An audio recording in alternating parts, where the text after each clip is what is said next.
अस्सलामुअलैकुम, very good morning to all of you. मैं हूं आपके साथ Nabiha Ejaz Khan. Welcome to New Pakistan. मैं हूं आपके साथ अनवार खावर। और आज अवाम को बड़ी उम्मीद थी, हमें बड़ी उम्मीद थी कि आज जो प्रोग्राम का हम आगाज़ करेंगे एक बड़ी अच्छी खबर से करेंगे। और उम्मीद तो यही जाहिर की जा रही थी कि पेट्रोलियम मसनूआत की जो कीमतें हैं वो कम होंगी, उनमें कोई अच्छा खासा रिलीफ मिलेगा, क्योंकि इंटरनेशनली भी हम देख रहे हैं कि जो प्राइसेस हैं वो काफ़ी कम हुई हैं। तो उम्मीद तो यही थी कि शायद 8-10 रुपए का या 12 रुपए का रिलीफ मिलेगा, लेकिन वफाकी वज़ीर ख़जाना इसहाक़ डार की जानिब से जो प्रेस कॉन्फ्रेंस की गई तो उन्होंने आवाम पर ये बड़ा एहसान जतलाते हुए कहा कि हम कीमतों को बरकरार रख रहे हैं, हम कीमतें बढ़ा नहीं रहे। हालांकि बढ़ाने का फैसला किया गया था और बड़ी उम्मीद भी थी इस हवाले से कि आवाम को कुछ रिलीफ दिया जाएगा, मगर अफसोस की बात यह है कि ऐसा कुछ ना हो सका।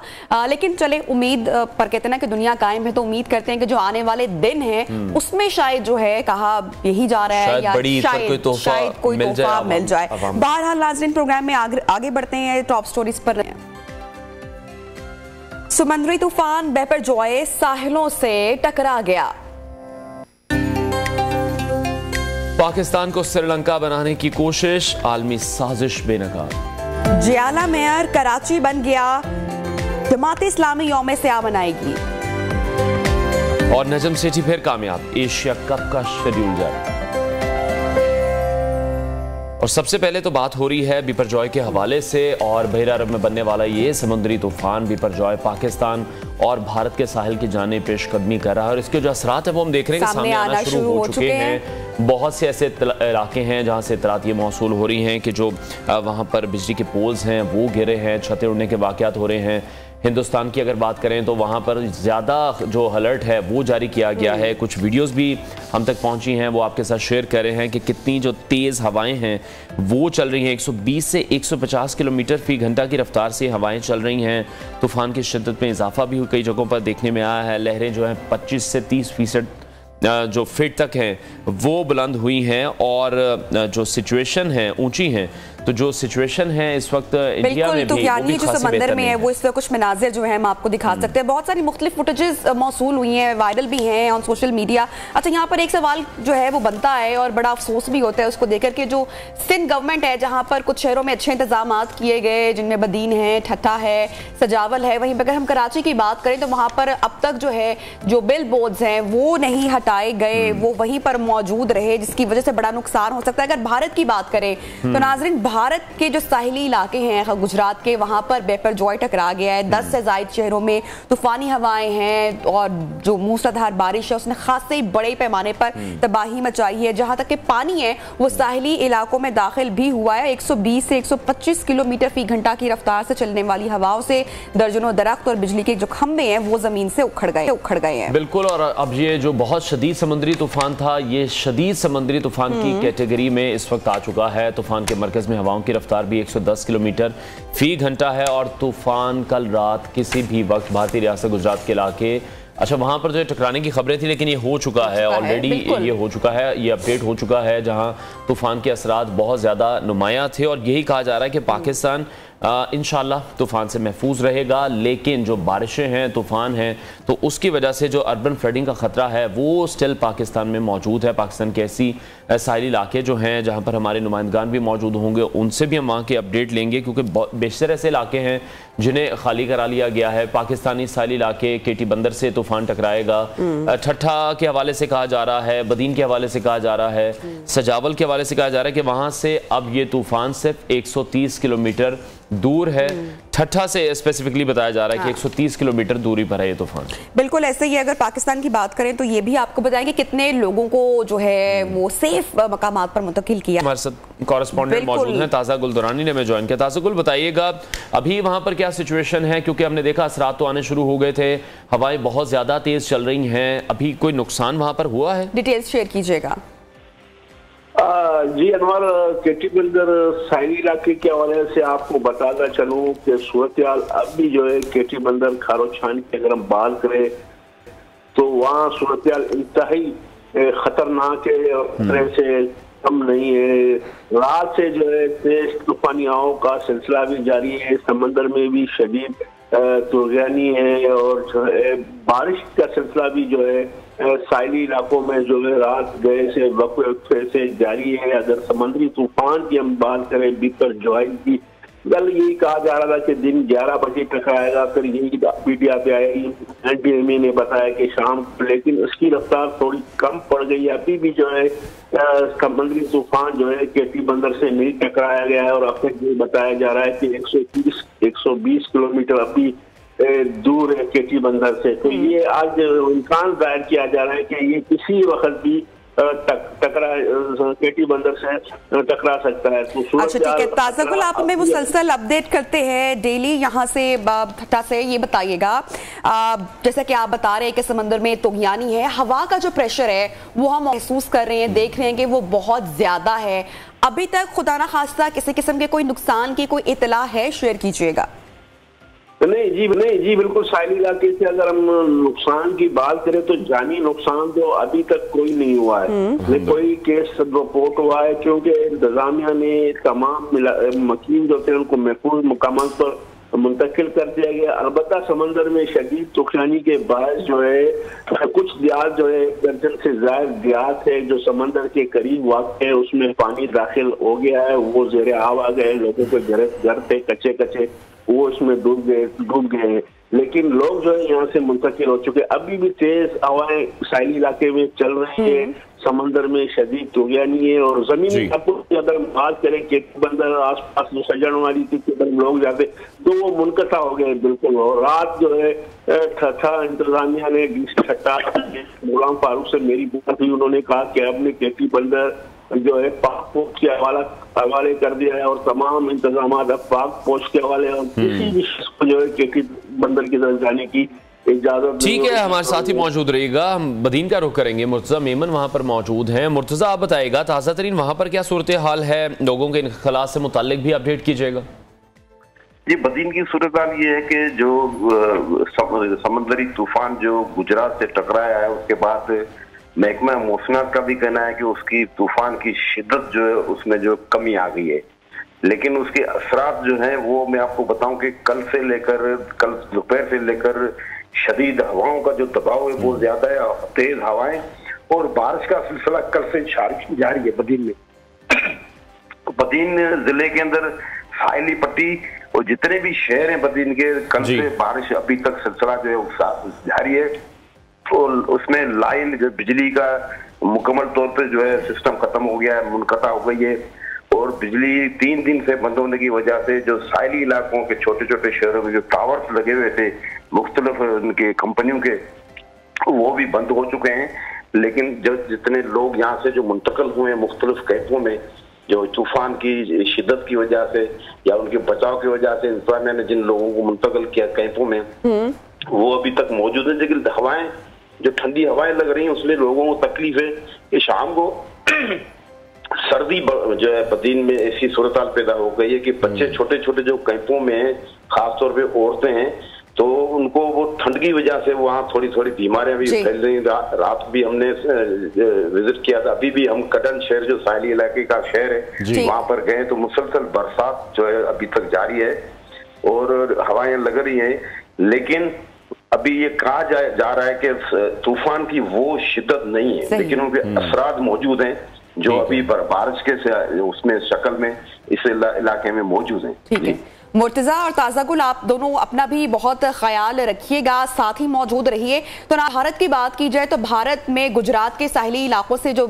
तूफान है वो कल रात को टकरा चुका है और काफी जगहों पर तबाही भी हुई है। अगर भारतीय मीडिया का तस्करा किया जाए तो एक चीज में भारतीय मीडिया हमेशा बाजी मार जाता है, नंबर 1 कहलाता है, और वो है सनसनी फैलाने में। तो भारत में इस तूफान को लेकर किस किस्म की रिपोर्टिंग की जा रही है, ये जरा आप भी देखिए। वीडियो आप देखिए किस तरह से वो एंकर की जानिब से पोर्ट्रे किया जा रहा है कि वो स्टूडियो में मौजूद हैं और तूफान के जो असरात हैं वो किस तरह से उन पर आ रहे हैं। तो एक बड़ी ही सीरियस सिचुएशन है और शायद ऐसी सिचुएशन में इस तरह की जो रिपोर्टिंग है, इस तरह की जो एंकरिंग है वो बड़ी नामुनासिब है। किस तरह से पोर्ट्रे किया जा रहा है कि तूफान भारत की जानिब से रिपोर्टिंग कब मुनासिब रही है, अगर बात की जाए पाकिस्तान के ताल्लुकात के हवाले से भी या किसी भी किस्म की इस तरह की, जब भी कबूतर की कभी बात होती है, कबूतर से घबरा जाते हैं, उसको दहशतगर्द करार दे देते हैं। और अब तूफान जो कि एक बड़ा मेरे ख्याल से एक संजीदा मामला है, एक संजीदा सूरत हाल का सामना करना पड़ रहा है इंडिया को, पाकिस्तान को, और ऐसे में इस किस्म की रिपोर्टिंग करना एक बहुत ही, लेकिन शायद लोगों के चेहरों पर मुस्कुराहटें ला रहे हैं, सवाब कमा रहे हैं इस तरह की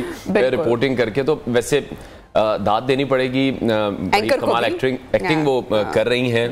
तो शायद एक्टिंग, इनके हवाले से कुछ मीम्स चल रही हैं सोशल मीडिया पे, शायद ये एक्ट्रेस बनना चाहती थी, तो इनके जो पेरेंट्स हैं उन्हें जबरदस्ती एंकर बना दिया। क्रेडिट है ना, वो बेचारे एंकर्स ले जाते हैं, अच्छा हो या बुरा, लेकिन मैं क्रेडिट इनके प्रोड्यूसर को भी देना चाहूंगी यहाँ पे, जिन्होंने कमाल की डायरेक्शंस दी हैं उनको। बिल्कुल ऐसी है। तो ये पोर्ट्रे किया जा रहा है तूफान के जो साइड इफेक्ट्स हैं कि किस तरह से वो असरअंदाज ये कर तो ऑन लाइटर साइड हमने आपके साथ एक वीडियो शेयर की जो कि सोशल मीडिया पर वायरल है, लेकिन दुआ यही है कि जितने लोग भारत में, गुजरात में मौजूद हैं, जितने लोग पाकिस्तान में मौजूद है, और जहां जहां पर ये तूफान हिट कर है, अल्लाह ताला उन तमाम लोगों को महफूज रखे और कोई भी जानी नुकसान जो है वो हमें इसमें ना देखने को मिले। अच्छे इंतजाम किए गए हैं पाकिस्तान के जो मुमकिन तौर पर अगर हम बात करें जो मुतासर होने वाले इलाके हैं अनवार, अब तक 78,000 लोग हैं जिनको महफूज मकामात पर मुंतकिल किया गया है। तो मेरे ख्याल से we must appreciate Sindh government, जिनके ये फौरी इकदाम थे जिन्होंने उठाए। केटी बंदर शहर मुकम्मल खाली करवाया गया। इनिशियली जो लोग थे वो यहाँ से नहीं निकलना चाह रहे थे क्योंकि केटी बंदर जो है इलाका, इसको 100% खाली करवाया गया। लोगों के यहाँ पे कारोबार थे, उनकी रिहाइश थी, इंतजामिया की काविश की वजह से लोगों को यहाँ से और जिस तरह से हम देख रहे हैं कि इस तूफान की जब से मतलब हमने देखा कि इसको इंडिकेट हुआ है ये कि तूफान आ रहा है, तो बतौर रियासत जो तैयारी की गई है वो बहुत अच्छी थी। उस काविश को सराहना चाहिए। जिस तरह एनडीएमए है, फौज और सिविल इदारे हैं, वो मिलकर काम करें। मुकामी जो इंतजामिया है वो भी इससे मुतमईन है। शफीउल्लाह मेमन ने हमें इस वक्त ज्वाइन किया है सजावल से, उनसे बात करेंगे। शफीउल्लाह बताइएगा, सजावल में इस वक्त क्या सिचुएशन देख रहे हैं आप? जी, सजावल में इस वक्त जो है रात से बारिश का सिलसिला जारी है। सजावल और साहिली पट्टी पर बारिश है, तेज हवा का सिलसिला है। साहिली इलाकों में जो है वो समंदर में तूफानी है और कई साहिली देहात में भी पानी दाखिल हो गया है। बारिश की वजह से सर्दी भी बढ़ी है। उसके अलावा दूसरी बात यह है कि जो इंतजामी मामला थे उनमें 3-4 मरतबा जो है मीटिंग्स भी हुई थी, डीसी वगैरह की, जीओसी, उनमें तमाम महकमों को अलर्ट किया गया था और बारिश की पेशगोई पहले भी की गई थी जी। लेकिन उसके बावजूद भी जो है शहर में जो है निकासी आपके इंतजाम कोई नहीं है और इससे जो है बारिश का दर्ज ये बढ़ती है। 2 दिन मजीद कहा गया है कि बारिश पड़ेगी तो उससे अर्बन फ्लड का खतरा है इस इलाके में। बाकी जो लोग शिफ्ट किए गए हैं यहाँ पर, उनमें भी अब जो है बेचैनी पैदा हो रही है कि उनके खिलाफ जो है शिकायत मौसूल हो रही है कि इंतजामी मामला दुरुस्त नहीं है, उनको जो है तकलीफ है यहाँ पर। बाकी ओवरऑल मौसम के हवाले से जो है यही सूरत हाल है कि बारिश रात से जारी है। लेकिन शफीक, कितनी बड़ी तादाद में लोगों को कैंप्स में मुंतकिल किया गया है, खाने पीने की अशिया का ख्याल रखा जा रहा है, थोड़ा सा बताइएगा इस हवाले से। जी, बड़े पैमाने पर यहाँ पर जो शिफ्टिंग हुई थी तो उनके जो 14 कैंप बनाए गए थे वहां पर लोगों को रखा गया था। लेकिन कल जो है ये शिकायत पैदा हुई थी कि उनको खाने पीने की अशिया नहीं मिली है। एक कैंप जो सजावल में है मदरसा साइड का बनाया हुआ था, वहां पर तो बिल्कुल ताला लगा हुआ था। एक जाति के साहिल इलाका है कलकान छानी, वहां से 100 के करीब जो है अफराद यहाँ पर आए थे मदरसा साइड स्कूल पर, तो वो स्कूल उस वक्त उस पर ताला लगा हुआ था। तो फिर करीबी जो जमीयत उलमा इस्लाम के रहनुमा थे उन्होंने करीबी मदरसे में उनको अरेंज किया, वहां पर उनको खाना भी पहुंचाया, लेकिन उनको अभी तक जो है इंतजाम को इत्तला दी गई थी, लेकिन उसके बावजूद भी वहां पर जो है उनसे कोई राब्ता नहीं किया गया, ये उनकी शिकायत थी। दूसरी बात ओवरऑल ये है कि खाने पीने के मसाइल पैदा हो रहे हैं उनको और लोग जो शिकायत कर रहे हैं इस सिलसिले में। ठीक हो गया शफीउल्लाह, आप हमारे साथ ही मौजूद रहेगा। रुख करेंगे, अमाद यूसुफ वहां पर मौजूद हैं साहिल समंदर पर। अमाद, आप बताइएगा अभी वहां पर क्या सिचुएशन आप देख रहे हैं, हवाएं कितनी तेज वहां पर चल रही हैं और अभी सीवीयू पर लोगों की जो आमदरफ्त है वो मुकम्मल तौर पर बंद हुई है, उसमें कोई कामयाबी मिली है इंतजामिया को? क्योंकि लोग तो आ रहे थे, कोशिश कर रहे थे किसी ना किसी तरह आए, देखें मौसम को या वीडियोस बनाने की कोशिश कर रहे थे।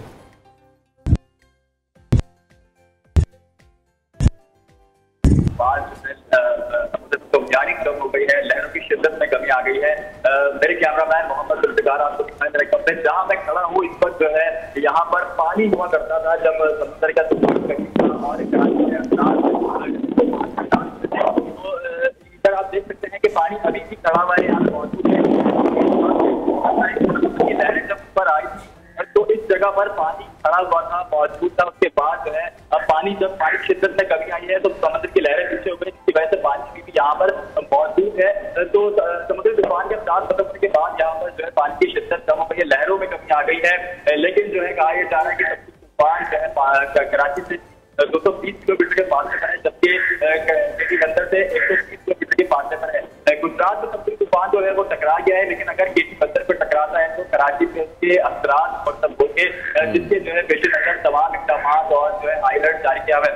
दूसरी जानिब सीबीओ पर जो दफा 144 नामजद की गई थी उसकी जो है अवाम ने जो है खिलाफ वर्जी की, तो जिनको गिरफ्तार किया गया, लेकिन हुकूमत को जो है और कानून नाफिज करने वाले इदारे जो है वो इस पर सख्ती से अमल दरामद करवा रहे हैं। हम 30 दिन से लगातार पर 2 दरिया के मकाम पर आ रहे हैं, लेकिन जो है यहाँ पर हमें इक्का दुक्का जो शहरी है वो आते नजर आ रहे हैं, क्योंकि जब जिस शहरी से बात करो तो कहते हैं कि यहाँ पर वो रिहाइश की वजह से वो जो है साहिल समुद्र पर आने की कोशिश करते हैं, लेकिन इनको जो है पुलिस वाले और जो है यहाँ पे सिक्योरिटी के जो एहलकार है वो आने नहीं देते, जिसकी वजह से जो है वो मायूसी का शिकार होकर वापस लौट जाते हैं। 2 दरिया पर जो है वहां पर हमने देखा कि 2 दरिया पर शहरियों की बड़ी तादाद आती है, लेकिन उनको ज्यादा देर खड़ा नहीं होने दिया जाता। पुलिस और जो सिक्योरिटी एहलकार के जो नुमाइंदे हैं, अफसरान है, वो हर जो है मिनट बाद, हर 10 से 15 मिनट बाद जो है वो गश्त करते हमें दिखाई देते हैं। तो इस तरह की कोई भी सूरत हाल हमें नजर नहीं आई कि शहरी की जानिब से जब खिलाफ वर्जी की गई हो तो जो है लापरवाही जो हमें कानून नाफिज करने वाले इदारों की तरफ से हमें कोई अब तक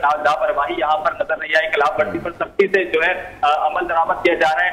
दूसरी तरफ तूफान की शिद्दत के पेश नजर जो है हाई अलर्ट जारी हुआ था, उसकी जो सूरत हाल है वो हिदायतनामा जारी हुआ था। शहरी से हुकूमत की अभी भी अपील है कि तूफान के असरात जो कम हुए हैं उसके बाद भी अभी भी शहरियों से हुकूमत यही अपील कर रही है कि तूफान के साथ कम होने के बाद भी जो है केटी बंदर पे अगर तूफान टकराता है तो उसके असरात मुस्तब होंगे। इसके बाद जो कराची में तेज हवाओं के साथ बारिश का सिलसिला शुरू हो जाएगा।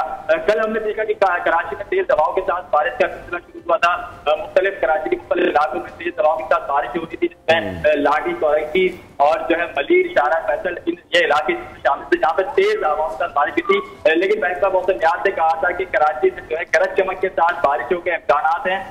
अगर तूफान जो है केटी बंदर से टकराएगा तो कराची में जो है 60 किलोमीटर फी घंटे की रफ्तार से हवाएं चलेगी और जो है बारिश के तेज इम्कानात है, लेकिन अब तक इस तरह की सूरत हाल हमें देखने में नहीं आई है। जी ठीक है, बहुत बहुत शुक्रिया। हमारे साथ मौजूद थे हमाद यूसुफ, हमें कराची से अपडेट कर रहे थे। इसके साथ साथ ताज़ा गुल दुरानी ने ठट्टा से हमें अपडेट किया, शफीउल्लाह मेमन सजावल से, मुर्तज़ा मेमन ने हमें बदीन से अपडेट किया। नाज़रीन प्रोग्राम में लेते हैं ब्रेक और ब्रेक के बाद आपको दोबारा ज्वाइन करते हैं।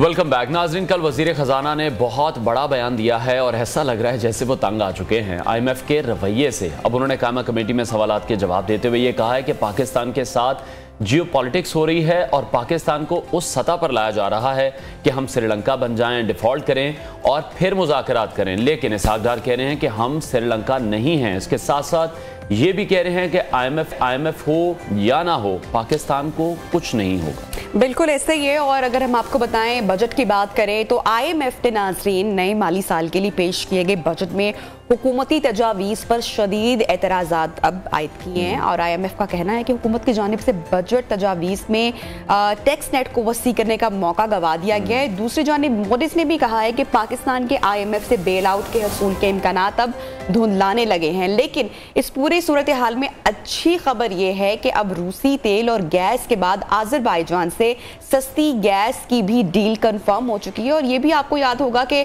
पाकिस्तान ने रूस से सस्ते खाम तेल की अदायगी चीनी करेंसी में की है, जो कि मुल्क की अमरीकी डॉलर के गलबे वाली जो बरामदी अदायगी हैं उसकी पॉलिसी में एक बहुत ही अहम तब्दीली है। और इस हवाले से चीनी वजारत खारजा का भी कहना है कि उसूली तौर पर चीनी करेंसी में खाम तेल की तिजारत के लिए हमारा रास्ता खुला है। इस हवाले से मजीद बात करेंगे माहिर मईशत डॉक्टर कैस असलम ने हमें ज्वाइन किया। डॉक्टर साहब, बहुत शुक्रिया आपके वक्त के लिए। IMF ने मामलात को गैर ज़रूरी तौर पर लंबा कर दिया। आपने कि यही वजह है जिसकी वजह से इसहाकदार भी ये कहने पर मजबूर हुए हैं और वो बार बार यही जिक्र कर रहे हैं कि जियो पॉलिटिक्स हो रही है पाकिस्तान के साथ, यही कोशिश की जा रही है पाकिस्तान किसी ना किसी तरह से डिफॉल्ट हो। अस्सलाम वालेकुम जी, बात यह है कि मैं तो बहुत पहले से ये कह रहा हूँ कि हमारा जो अब बदलता हुआ स्टैंड है जियो पॉलिटिक्स में न्यूट्रल रहने का, वो अमेरिका को पसंद नहीं आ रहा और वो IMF पे हावी है। दूसरी तरफ ये भी सच है कि हमारी पॉलिसीज जो हैं वो मैं इसहाकदार साहब की बात कर रहा हूँ वो एरोगेंट हैं। वो IMF को अपनी कौम के साथ वो बड़ा झूठ बोलते रहे हैं कि IMF के साथ हम चल रहे हैं, मान नहीं रहे IMF की बातें, IMF की शर्तें नहीं मान रहे, और जिसकी वजह से अब IMF, सवाल अब ये है कि हमें जब ये पता है कि IMF के साथ हमारी डील नहीं होगी तो हम अब अपने घर को क्यों नहीं ठीक करते? हम अब इतना टैक्स लगा के मुल्क नहीं चला सकते, हम लोगों को और इन्वेस्टर्स को मराते हैं। लेकिन डॉक्टर कह, जिस तरह से इसहाकदार साहब कह रहे हैं कि अगर IMF डील नहीं भी होती है तो पाकिस्तान को कोई फर्क नहीं पड़ेगा, पाकिस्तान को कुछ नहीं होगा। मैं एग्री करता हूं इस बात पे कि हम एक बड़ा मुल्क हैं, हमारे पास मदनियात हैं, हमारे पास जमीन है, हमारे पास पानी है, हमारे पास यूथ है। हमने सिर्फ उनको बुरुकार लाना है, हमने उनको डायरेक्शन देनी है, हमने उनको एक्सपोर्टेबल बनाना है। डॉक्टर्स हैं, इंजीनियर्स हैं, ये सारे के सारे इतने साल से जो हमने इस मुल्क को बनाया है तो उसको डायरेक्शन देनी है जो ये गवर्नमेंट इसहाकदार की गवर्नमेंट नहीं दे रही। ना वो बच्चों को तालीम दे रही है, ना वो इन्वेस्टर को सपोर्ट दे रही है, ना वो पाकिस्तानी जो बाहर से पैसा बेचते हैं उनको कोई मराते दे रही है। तो फिर ये मुश्किलात में, ना ही वो इनडायरेक्ट टैक्सेस को कम कर रही है, ना ही वो जो आपने इंटरेस्ट रेट 21% पे रखे हैं उनको कम कर रही है। जब तक आप अपने कंज्यूमर को और अपने इन्वेस्टर को मराते देंगे, गवर्नमेंट को छोटा करेंगे, तो फिर हमारे पास उतनी सकत है। देखिए 30 बिलियन तो सिर्फ पाकिस्तानी बेचते हैं बाहर से, और ये कोई और हमने कोई 23 बिलियन पे करना है, तो ये नहीं है कि हमारे पास है नहीं, हम जब खा जाएं वो पैसा तो फिर प्रॉब्लम्स आती हैं। इसलिए लेकिन डॉक्टर साहब किस तरह से आप देख रहे हैं, हमारा जो खर्चा है वो ज़्यादा है, आमदन कम है, अगर टैक्सेस नहीं लगाएंगे तो फिर किस तरह से इन मामलात को डील करेंगे? हम बात करते हैं कि इदारों को प्राइवेटाइज कर दें, जब गवर्नमेंट इस तरह का कोई स्टेप लेती है तब बड़ा शोर मच जाता है, अपोजिशन सामने आ जाती है, जो मुलाजिमीन हैं उनकी जानिब से एहतजाज होता है। आपको क्या लगता है फिर अब गवर्नमेंट को कौन से ऐसे स्टेप लेने होंगे कि हम खुदा करके किसी ना किसी तरह से IMF को खुदा हाफिज कह दें? देखें, बात यह है कि कुछ तो लॉन्ग टर्म हैं, जिसमें बिजली अपने घर के रिसोर्सेज से बनाना या बच्चों को इंटरनेशनल लेवल पे तालीम देनी, ये 8-10 साल का मंसूबा है। मगर ये गवर्नमेंट ये तो कर सकती है कि बिजली की जो इनएफिशिएंसीज हैं उनको निकाल दे बीच में से। गवर्नमेंट ये तो कर सकती है कि ये पॉलिसी दे के आप ज्यादा से ज्यादा डॉलर कमाने के लिए ज्यादा से ज्यादा चीजें एक्सपोर्ट कर दें, आपको डायरेक्ट टैक्सेस बढ़ाएं और इनडायरेक्ट टैक्सेस कम करें। हम उल्टा करते हैं, हम डायरेक्ट टैक्सेस कम किए जा रहे हैं और इनडायरेक्ट टैक्सेस बढ़ाए जा रहे हैं, तो कौम पे बोझ नहीं डालते, इन्वेस्टर पे बोझ नहीं डालते। जहां हमें फायदा मिलता है वहां हमें मरातें देनी चाहिए, जहां हमें नुकसान होता है वहां हमें मरातें वापस लेनी चाहिए। हम ये नहीं कर सकते कि गरीब आदमी को लूट के अमीर आदमी का घर चलाएं। ये जब तक हमारी पॉलिसी रहेगी तो हम यही मुश्किलात में रहेंगे जो हम हैं। अच्छा डॉक्टर खैर, जिस तरह से अब वज़ीर ख़ज़ाना भी अब जिक्र कर चुके हैं जियो पॉलिटिक्स का पूरा मामला है, तो अगर ये उस वजह से सब कुछ हो रहा है पूरा मामला, तो हालिया दिनों में जिस तरह से हमने देखा है कि पाकिस्तान ने खारजा पॉलिसी में भी एक बड़ा बोल्ड तरीन कदम उठाया है। हमसाया ममालिक से बार्टर सिस्टम की अगर बात हो, रूस से तेल और गैस की बात हो, या चीनी करेंसी में लेन देन की, सारे मामलात ऐसे हैं जो कि जियो पॉलिटिक्स से अटैच है। आप क्या कमेंट करेंगे? देखें, हर चीज जियो पॉलिटिक्स से अटैच रहती है। आजकल जो रूस और अमेरिका की सर्द जंग है यूक्रेन के थ्रू, उसमें अमेरिका को अब पार्टनर्स चाहिए हम नहीं बन रहे उसमें पार्टनर्स, क्योंकि हमने ये फैसला कर लिया है कि हम एक इंडिपेंडेंट पॉलिसी रखेंगे। तो उसमें नेचुरली प्रेशर्स आएंगे, मगर जब आप फैसले ऐसे करते हैं तो फिर ये फैसले करने पड़ेंगे कि ईरान और चीन और सऊदी अरब से और रूस से और दीगर ऐसे ममालिक से जहां से आपको फायदा आ सकता है, जहां आप एक्सपोर्ट कर सकते हैं, उनसे आप ज्यादा से ज्यादा अपने एग्रीमेंट्स करें। ये अब जरूरी है कि आपके बच्चे अमेरिका और यूरोप ना पढ़ें, रूस और चीन जाके पढ़ें। तो जब तक कौम को ये पता नहीं लगेगा, कौम कैसे ये मान लेगी कि जियो पॉलिटिक्स में आपने कोई और। असल इशू ये नहीं है, असल इशू ये है कि जब हमारे लोग जी डॉक्टर साहब, जब हमारे लोग यहाँ से लूट के अमेरिका और यूरोप में पैसे लेके जाते हैं, वो डॉलर भी महंगा करते हैं, वो यहाँ से रिसोर्सेज भी ले जाते हैं, हमें वो रोकना पड़ेगा। हमें प्रो पाकिस्तान पॉलिसीज बनानी पड़ेंगी, प्रो अमीर नहीं बनानी पड़ेंगी। बिल्कुल। तो डॉक्टर साहब, इसका मतलब तो फिर यही है कि 75 साल से जिस कैंप का हम हिस्सा थे उसने तो फिर बहुत ज्यादतियां की हैं, तो अब जो एक हम देख रहे हैं एक शिफ्ट चेंज होने का वक्त हो चुका है, शायद ये दुरुस्त फैसला होगा। देखें बात ये है कि पहले हमारी अपर क्लासेस को उसी कैंप की से फायदा था, उनके बच्चे वहां पढ़ते थे, उनकी इन्वेस्टमेंट वहां थी, उनको वहां से फायदे थे, वहां पर उनके बहुत फायदे थे जी। वो फायदे शायद कम हो रहे हैं in the context, but at the same time हम हमेशा से कहते थे जब कोल्ड वॉर थी कि जो फ्यूचर है वो चाइना और रूस के साथ है, वो सऊदी अरब और ईरान के साथ है, वो रीजन में, और हम ये भी कहते हैं कि हिंदुस्तान के साथ अमन करके है, ट्रेड करके है। तो अब जरूरी है कि एक तो ये हमने जो शिफ्ट किया ये बिल्कुल सही किया है, दूसरा ये है कि अब हिंदुस्तान से भी दोस्ती करें ताकि जो हमारे वॉर डिविडेंड्स हैं वो कम हों और हमारे पीस डिविडेंड्स ज्यादा हों, लोगों को ज्यादा कारोबार का मौका मिले। ठीक है, बहुत बहुत शुक्रिया डॉक्टर कैस असलम हमारे साथ इन कॉन्वर्सेशन थे, पूरे एनालिसिस शेयर करते हैं। हुकूमत की भी नाज़रीन इसमें कोशिश है कि किसी तरीके से महंगाई को काबू किया जाए, आवाम को रिलीफ दिया जाए, लेकिन ये टास्क बहुत ही मुश्किल लग रहा है मौजूदा हुकूमत के लिए। नाज़रीन ब्रेक लेते हैं, ब्रेक के बाद आपको दोबारा स्टे विद अस।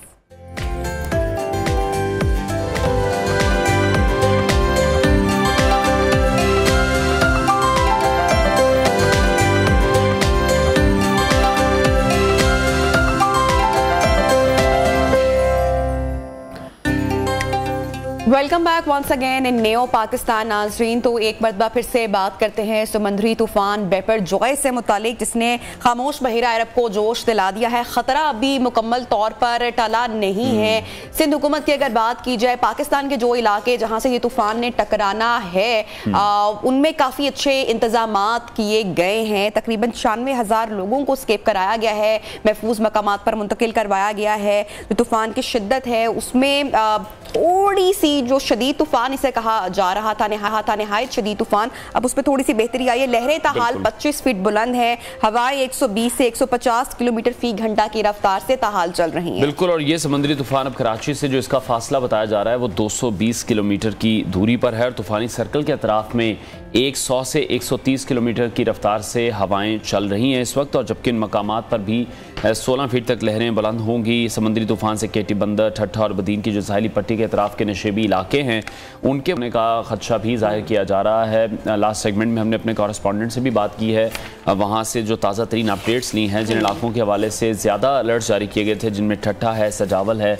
बदीन है, तो हमारे जो नुमाइंदगान थे वो हमें यही बता रहे थे कि वहाँ पर जो कोशिशें हैं, जो काम है वो बहुत बेहतर किया गया है। वफाकी वज़ीर मौसमियाती तब्दीली शहरी रहमान साहिबा ने हमें ज्वाइन किया, उनसे इस हवाले से मजीद बात करेंगे। मैडम, बहुत शुक्रिया आपके वक्त के लिए। बिपरजॉय बहिरा अरब के तवील तरीन दौरानिया वाले तूफानों में से एक है। इस वक्त आप किस तरह से देख रही हैं तूफान के बारे में, मजीद क्या अपडेट्स हैं? कहा यही जा रहा है कि शायद कराची को या पाकिस्तान को उस तरह से खतरात नहीं है तूफान से डायरेक्ट। जी शुक्रिया। सबसे पहले तो ये वजारत माहौलियात की, मौसम वेदर होता है, माहौल क्लाइमेट होता है, तो ये चेंज करें थिंकिंग कि ये काफी लंबे असरात होते हैं माहौलियात के। दूसरी बात ये बिपरजॉय जो है ये बिल्कुल इसका कोई सानी नहीं है सिवाय एक के, और ये 8 दिन सस्टेन रहा समंदर पर बहरे अरब में, क्योंकि गर्माइश इसकी इतनी हो चुकी थी कि इसने इसको सस्टेन किया। और ये एक खतरे की घंटी होती है सारी दुनिया के लिए, जहां हम इतने बड़े साइक्लोन नहीं देखते थे पाकिस्तान या हिंदुस्तान की तरफ, इस तरफ मैं समझती हूँ नहीं इतने आते थे। छोटे आते हैं हर 1 साल 2 साल, लेकिन वो समंदर पे ही दम अपना तोड़ देते हैं। लेकिन यहाँ क्योंकि गर्माइश इतनी हो गई है, ये समंदर पर फिर बढ़ते चले जाते हैं और ये 8 से 9 दिन काफी तवील है जी। खैर इसने रात को रुख कर लिया ईस्ट की तरफ, मशरिक की तरफ, और हिंदुस्तानी गुजरात में ये टकराया है काफी तेजी और तुंदी से। तो आपने उसके इमेजेस भी देखे होंगे। अल्लाह का बहुत बहुत शुक्र है, अल्हम्दुलिल्लाह पाकिस्तान के इलाकों में ये नहीं टकराया जिस तरह कर सकता था। इसने रुख बदला है कल शाम के वक्त, और हमने लोगों को कह दिया था कि कराची तो बिल्कुल बढ़ गया, जो 15 दिन पहले शायद ये पेशिंग हुई थी, फिर 4 दिन पहले तो उसने एक सीधे हाथ का रुख इख्तियार किया, लेकिन फिर भी हमारे बाउंड्री में आने की एक खदशा था। खैर इसकी कल रात को जिसे कहते हैं कंप्लीट हो गई लैंडफॉल, और अब इसकी शिद्दत में आगे वो जाएगा, राजस्थान की तरफ कमी होती जाएगी। पाकिस्तान में हमने इवैक्यूएशन जो कर दिए मैं समझती हूँ बहुत अहम और बर वक्त थे। लोगों ने हमें कहा भी है कि 1999 में जब साइक्लोन आया था किसी ने उनको पूछा नहीं ना, उनको इवैक्यूएट किया, तो काफी बचत हुई है। अभी भी सजावट जैसे इलाकों में जो कोस्टल बेल्ट इंडिकेटेड थे वहाँ रिहायशी और कच्ची मकानियत अभी भी मुतासिर है, और हम आज असेसमेंट कर रहे होंगे PDMA के साथ कि लोग कब वहाँ वापस जा सकते हैं। अभी मुश्किल है ये कहना, क्योंकि इलाके शहरी साहब सुबह आपने सोशल मीडिया पर ट्वीट भी जारी की, ये जो बारिशें प्रेडिक्ट की जा रही हैं, क्या आप समझती हैं कितनी तबाही ला सकती हैं? और इस तूफान की वजह से हमने बतौर रियासत जो तैयारी की है, खासकर अगर NDMA की बात हो गई, फौज, सिविल इदारे हो गए, मकामी इंतजामिया, आप सेटिस्फाई हैं, मुतमईन हैं इन तमाम तैयारियों से जो हमने बरवक्त की हैं? देखिए तैयारियां तो क्लाइमेट चेंज और वेदर के हवाले से तो मुस्तकिल हो सकती है। मुतमईन होना, मैं आपसे कह दूं मुतमईन है, और एक मुल्क में स्टॉर्म ड्रेन खुली रह गई और फ्लडिंग हो गई, जो होती है और होगी। अगर 300-300 मिलीमीटर बारिश होगी या 100 मिलीमीटर भी बड़े शहर में, तो आप कुछ भी कर लें फ्लडिंग होगी। वहाँ अर्बन डेंसिटी ऐसी है, जैसे कनाडा में वाइल्ड फायर चल रही हैं, मुतमईन कोई नहीं हो सकता क्योंकि हालात ऐसे हैं। लेकिन जो हमारे वसाइल हैं, और मसलन साइक्लोन के हवाले से हमने मैक्सिमम पॉपुलेशन को बर वक्त इवैक्यूएट किया जी। मैं उसके लिए मुतमईन थी कि हमने जानों का ज़िया बहुत बचाया है, मतलब बहुत रुका है। तो इस हवाले से हम एक डिजास्टर से नबुर्द आजमा हुए हैं। आगे मानसून की मैंने कोई अभी प्रिडिक्शन नहीं की। जी हाँ, बारिशें जरूर होंगी इन मुतासरा इलाकों में, जाहिर है साहिली इलाकों में होंगी, लेकिन अब तो मानसून की भी तैयारी करें जी, और इसमें सूबाई हुकूमतें भी मुतहर्रिक हों तो बेहतर होगा। ठीक है शरीमा साहब, समुद्री इलाके में जिस तरह से आपने कहा कि इतने तूफान नमदार नहीं होते हैं, आप ये देख रही हैं मौसमी तब्दीली का असर है, और आने वाले वक्त में पाकिस्तान को फिर ऐसे जो मजीद तूफान हैं उसका सामना करना पड़ सकता है। क्लाइमेट चेंज जिस तरह से हो रहा है, बेमौसमी हम देखते हैं, यालाबारी हो रही होती है, 2 दिन अगर धूप है तो उसके बाद तूफान आ रहे हैं, बारिशें हो रही हैं। लास्ट ईयर भी हमने देखा सैलाब जिस तरह का आया। शहरी रहमान से हमारा राब्ता मुनक़ता हो गया है, और उनका इस हवाले से ये कहना था कि पहले कभी भी ऐसा नहीं हुआ कि पाकिस्तान के जो समुद्री इलाके हैं या हिंदुस्तान के जो समुद्री इलाके हैं वहाँ पर इस तरह के साइक्लोन आए हों।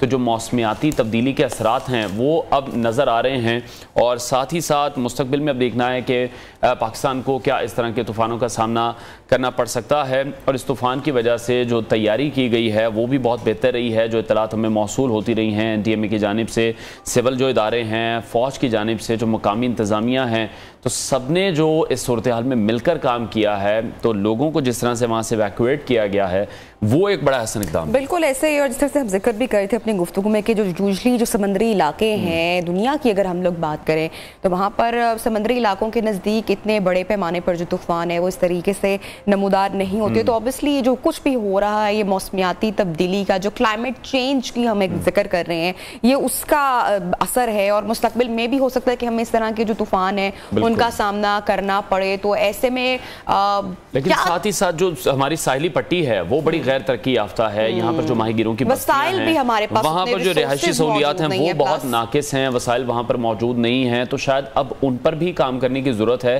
क्योंकि अब हम बार बार देख रहे हैं कि इस तरह के तूफान आ रहे हैं। शरीर रहमान साहिबा एक मतलब फिर से हमारे साथ उन्होंने ज्वाइन किया, उनसे बात करते हैं। मैम बहुत शुक्रिया, एक मतलब फिर से आपने हमें ज्वाइन किया। जिस तरह से हम अभी बात करते हैं कि समुद्री इलाकों में तूफान इस तरीके से रूरमान नहीं होते हैं, तो ये क्लाइमेट चेंज है, पाकिस्तान की इस हवाले से क्या तैयारी है, क्योंकि रिसोर्सेज हमारे कम है? जी, ये क्लाइमेट चेंज बिल्कुल है, ये मैं साल भर कहती रहती हूँ, तब कोई नोटिस नहीं करता। और गारंटीड आपके शाम के शो सियासत ही की नजर पे होंगे। मैं एक छोटा सा गैर जिम्मेदाराना बयान भी दे दूं, उस पूरी शाम उस पर जोड़ तोड़ होगी कि ये क्या कहा और उसमें इसके पीछे क्या महरकात हैं। लेकिन जो हमारे पॉलिसी चेंजेस हम लाते हैं, जो वफाक के लिए भी हम बात करते हैं, वो कहीं नशर नहीं होती, क्योंकि किसी को दिलचस्पी नहीं है। जब आफत आती है सर पे, सब पूछना शुरू कर देते हैं, क्या किया, क्या हो सकता है। सब कुछ हो सकता है, बहुत कुछ हो सकता है, और मैं पूरे साल ये बात करती रही हूँ। अब तो सिर्फ इंटरनेशनली लोगों को इंटरेस्ट है। ठीक है, तो आप अब क्या समझती हैं, दरख्तों की जो कटाई है वो रोकनी चाहिए, प्लांटेशन ज्यादा करनी चाहिए? दरख्तों की बचाई सारे साल रोक रहे हैं। इस वक्त आप लोग देखें कि मौसम माहौलियात में गर्माइश माहौल में इतनी आ गई है कि पाकिस्तान हीट वेव की जद में आ सकता है, हर साल आने लगा है। ये हमारे अखराजात जो हम इमिशंस करते हैं, ग्रीन हाउस गैसेस, इससे होता है। सदियों लगती हैं इसको खत्म करने में, और एक सदी लगी यहाँ तक पहुँचने में। ये पाकिस्तान इसके लिए जिम्मेदार नहीं है, क्योंकि हमारे अखराजात बहुत कम हैं, 1% से कम है। लेकिन हमें निमटने के लिए बहुत सरमायाकारी और शऊर बेदारी की जरूरत है। सरमाया तो है नहीं, तो शऊरी बेदार कर लें और एहतियाती तदाबीर और एडेप्टेशन करें। लेकिन थैंक यू, आप लोग ये सवाल पूछ रहे हैं, लेकिन बेहतर होगा आप मुझे डिजास्टर के बाहर पूछें। Thank you. ठीक है, बहुत बहुत शुक्रिया। शरीर रहमान साहिबा हमारे साथ इन कॉन्वर्सेशन थी, और वो जिस तरह से हम बात करते हैं कि जो क्लाइमेट चेंज है, लेकिन क्या पाकिस्तान के इतने रिसोर्सेज मौजूद हैं। और शरीर रहमान साहिबा को आई थिंक ये क्रेडिट देना चाहिए कि वो इंटरनेशनली से पहले भी बात कर चुकी है, बड़ी वोकल रही है इस मामले में, और ये अप्रिसिएशन उनको होनी चाहिए। लेकिन हमारी जो हुकूमत है, अगेन जो उनकी तरजीहात है, उसमें शायद ये मामलात नहीं है कि इनका कोई हल निकाला जाए, या कोई बजट जो है वो भी मुख्तस किया जाए। क्योंकि जो यूरोपियन कंट्रीज हैं या जो वेस्टर्न ममालिक हैं, वो अब सर जोड़कर बैठ चुके हैं, क्योंकि जो क्लाइमेट चेंज और ग्लोबल वार्मिंग का जो एक मसला है वो पूरी दुनिया को वो तो शुरू हो चुका है। और जिस तरह से वो पॉइंट आउट भी कर रही हैं कि जब भी कोई इस तरह का तूफान आता है या इस तरह की कोई आफत आती है, हम तभी सोचते हैं या तभी थोड़े से एक्टिव होते हैं। जिस तरह से हमने देखा कि लास्ट ईयर भी सैलाब आया था, उसके बाद बहुत हलचल हुई थी, हुकूमत की जानिब से भी काम किया गया था, लेकिन कुछ अरसे बाद फिर वहाँ से इत्तलात और ख़बरें आनी भी बंद हो गई थी कि अब वहाँ पर मज़ीद क्या काम किया जा रहा है। लोगों के जो घर थे वो भी नहीं बन सके, और एक बार फिर से हम देख रहे हैं कि यही कहा जा रहा है कि अब बारिशें होंगी, अर्बन फ्लडिंग हो सकती है मुख्तलिफ इलाकों में पाकिस्तान के।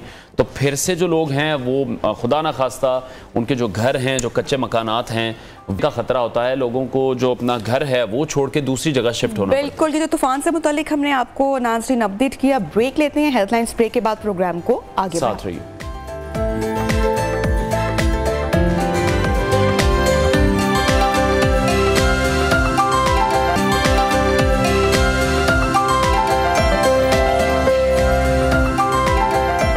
Welcome back in नेओ Pakistan. तो नाज़रीन कुछ बात करेंगे मुल्की सियासी मंजरनामे के हवाले से। तो नाज़रीन हुकूमत की मुद्दत पूरी होने में अब सिर्फ चंद ही हफ्तों का फासला बाकी रह चुका है। 12 अगस्त को कौमी असम्बली अपनी 5 साल उम्र मुकम्मल करेगी। इस्लामाबाद में निगरान हुकूमत के क़याम के लिए अहम मामला तय हो रहे हैं, अहम बैठकें हो रही हैं, अहम शख्सियात जो हैं वो सर जोड़ कर बैठी हुई हैं। और उधर पुलिस ने 8 मार्च से 9 मई तक तहरीक इंसाफ के अहम रहनुमाओं के सोशल मीडिया मवाद के फ्रांजिक करवाने का फैसला भी किया गया है, जो कि एक अहम फैसला हम देख रहे हैं। मगर गुज़श्ता रोज़ हमने देखा कि पाकिस्तान के सबसे बड़े शहर और सबसे बड़े सूबा सिंध दारुल हुकूमत कराची के मेयर का जो इंतखाब हुआ, पाकिस्तान पीपल्स पार्टी के जो मुर्तज़ा वहाब हैं वो बाजी मार गए, 173 वोट हासिल करके उन्होंने ये मार्का सेट किया है। इस्लामी के हाफिज नेमो रहमान हैं, वो दूसरे नंबर पर रहे हैं। तो मेयर के इंतखाब के बाद हमने देखा कराची आर्ट्स काउंसिल के बाहर जमात इस्लामी और पीपल्स पार्टी के कारकुनान के दरमियान घुमसान का तसादम भी हुआ। इस दौरान पुलिस पर भी पथराव किया गया।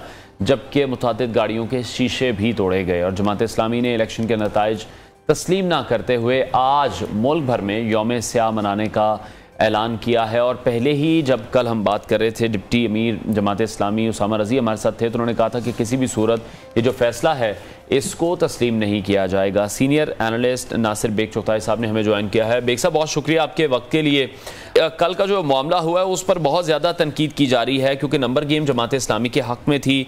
अगर तहरीक इंसाफ के मुंतखब अराकीन इस सूरत हाल को तब्दील ना करते तो किसने कह दिया आपसे कि जमात इस्लामी के हक में थी? सर, इलेक्शन कमीशन की वेब निकालें जी, और उसमें देखिए अगर आप, तो पीपल्स पार्टी के 105 थे, PMLN के थे और JUI के थे, ठीक है, ये सब मिला के बने 173। और इन्होंने वोट दिए, मुस्लिम लीग ने और JUI ने वोट दिए। जमात इस्लामी के 132 थे, तो 175 और 132 और PTI 62, ये था। 62 डिवाइड हुए, कुछ गए हाफिज साहब की तरफ और कुछ गायब हुए। अच्छा, अगर इनको गायब किया गया है तो इंतहाई काबिल मजम्मत है।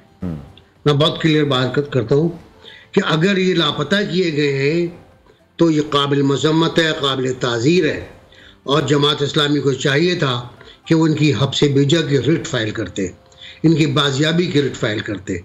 ये नहीं किया गया और जमात की बड़ी कमजोरी रही जी। तो शायद जमात को खुद भी पता नहीं था कि ये लापता हैं, गायब हैं या एब्सेंट रहेंगे, क्योंकि वो तो कई वीडियोस आई उनकी जो चली हैं, मुझे किसी पे यकीन नहीं है, किसी पे भरोसा नहीं है जब तक ये खुद सामने ना आए।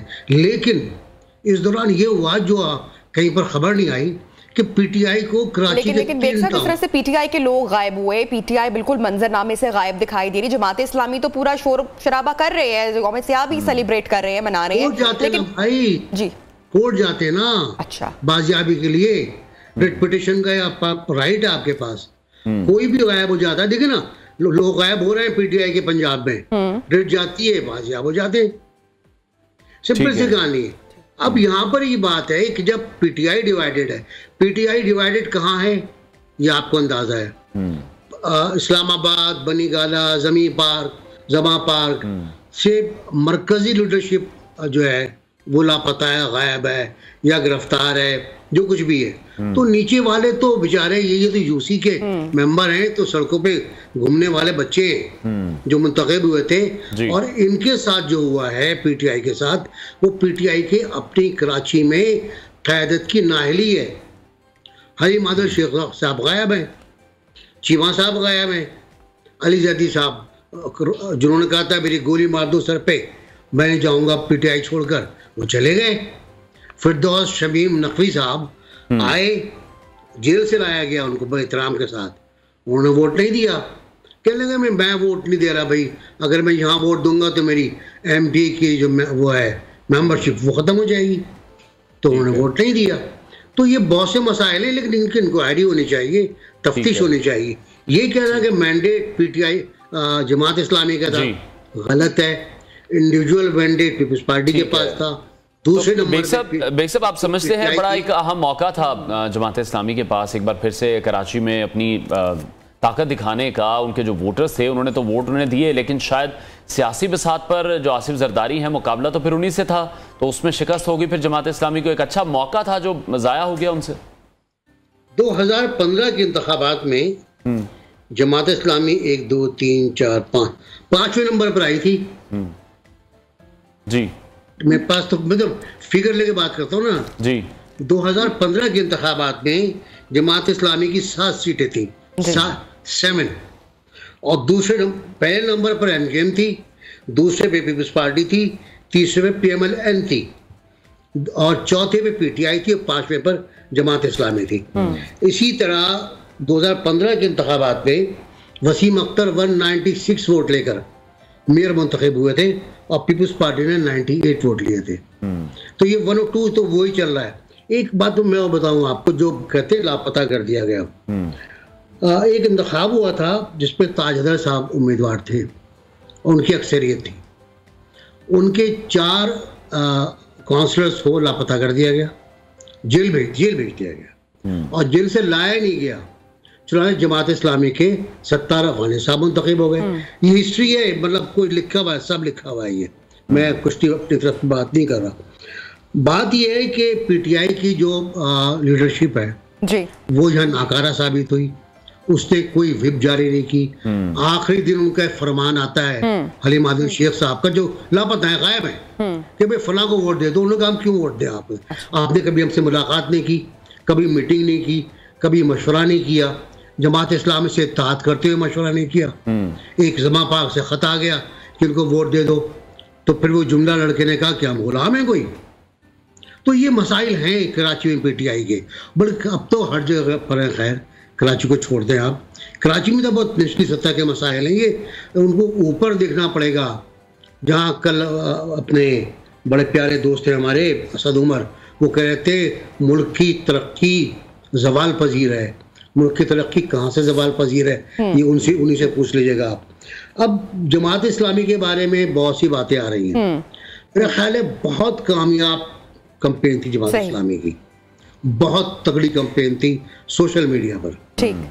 और सोशल मीडिया की कैंपेन से हम सब मुतासिर हुए थे, मुझ समेत हर शख्स मुतासिर था। मेरे बहुत से दोस्त दारा नूर हक गए थे, उनके साथ तस्वीरें बनाई थी, सब कुछ हुआ था। लेकिन एक वाकया हो गया, वो था जमा पार्क में मुलाकात का और उसकी तस्वीर का। जब वो तस्वीर छपती है, आती है, सोशल मीडिया पे वायरल होती है, तो एक धचका लगता है लोगों को कि ये तो 9 मई के जिम्मेदार लोगों के पास चले गए। और उसने बहुत काउंट किया है हर तरफ से। मैंने ये नहीं करा आवाम की तरफ से, हर तरफ से काउंट हुआ है, वो हर तरफ देखा गया उसको, और उसके बाद रिव्यू हुआ है कि क्या किया जाए। तो लियाकत बलोच साहब ने मरवा दिया, फिर जमात के अंदर से भी ये बातें हो रही हैं। मैं ये तो अर्ज कर रहा हूँ, मैं तो बहुत प्यारे छोटे से लफ्जों में कहा था, उसका असर हुआ। आपने बिल्कुल सही कहा, मरवा दिया। 2 साल की सोशल मीडिया कैंपेन इस तरह गिरी है। अच्छा, एक बात और मैं कहूँगा, सोशल मीडिया कैंपेन कहाँ कामयाब हुई सब कॉन्टिनेंट में, सिवाय हिंदुस्तान के। बीजेपी की बहुत तगड़ी कैंपेन, उनका अपना स्टाइल था। पाकिस्तान में जमात इस्लामी की कैंपेन आपके सामने है, किस उसके नतीजे क्या निकले। और पीटीआई की कैंपेन, कितनी शानदार कैंपेन थी पीटीआई की। कितने लोग भर्ती हुए थे, सब सामने आ रहा है ना। सैकड़ों लोग भर्ती हुए थे केपी में, जाहिर है पंजाब में भी हुए, कराची में भी हुए। कराची वाले तो खैर जरा से पैसिव लोग थे। तो ये कैंपेन भी बहुत शानदार थी पीटीआई की, लेकिन किस तरह कोलैप्स हुई है।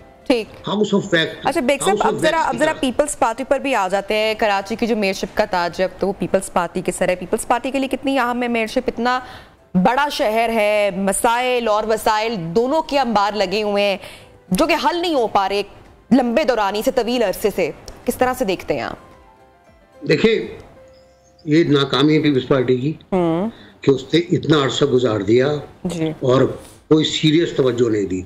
शायद उसकी वजह ये थी कि पीपल्स पार्टी में जो कराची का लीडरशिप थी, उसको भी इंटरेस्ट नहीं था ज़्यादा। हालांकि पीपल्स पार्टी में बहुत शुरू से कराची के लोग रहे, एंडी खान वगैरह सब, शहीम जैनुद्दीन खान, मिराज मोहम्मद खान, बहुत बड़े बड़े नाम रहे। लेकिन जाहिर है वो आफाकी सोच रखते थे, वो आलमी सोच रखते थे, आलमी सियासी और समाजी इंसाफ की बात करते थे। अपने शहर को उन्होंने नहीं देखा कि अपने शहर में क्या हो रहा है।